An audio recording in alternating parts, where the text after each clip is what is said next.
আসসালামু আলাইকুম প্রিয় দেশবাসী। 21 তারিখ শুক্রবার আমাদের খিদিরপুরের বাজারের পাশে ওয়াজ মাহফিল হয়েছে। সেই ওয়াজ মাহফিলে নতুন করে যেমন আগে বলি তো দেশের মুরব্বীরা যে নতুন মাইস খেতে নিলাম, কত জনঙ্গের বাসও দেখলাম। তো গণ আন্দোলনে সরকার পতনের পরে কত দল গঠন হলো, আর আবির্ভাব হলো নতুন নতুন মৌলবীর। তারা হলো হানেদাজ্জাল। হানেদাজ্জালের আবির্ভাব হয়েছে এই বাংলাদেশে। তারা এখন ওয়াজ মাহফিলে বলে যারা তওবা পড়ে তারা নাকি আল্লাহর হাবিব হয়ে যায়। আর এ নাফরমানের দলগল তওবা পড়লে যে জানা অজানা গুনাহ সেটা আল্লাহ মাফ করে। আমার বাবাও মৌলবী ছিল, আমার দাদাও ছিল, আমার নানাও ছিল মৌলবী, আমার মামাও মোল্লা ছিল।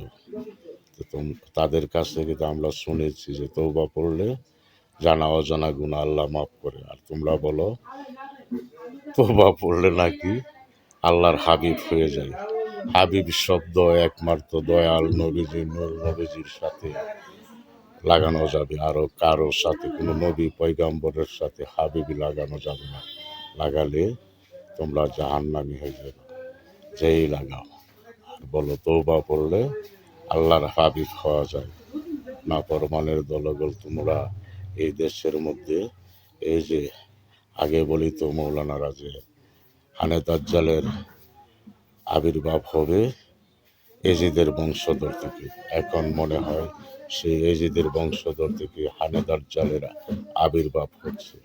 যেসব মৌলবীরা যেসব আলামত শুরু করেছে দেশে, শিশু দর্শন, বলাৎকার, অনেক কিছু কার্যকলাপ তাদের কাছ থেকে পাওয়া যায়। নবীদি দয়াল নবীজিকে ছোট করার জন্য কত রঙের বাহানার কথা।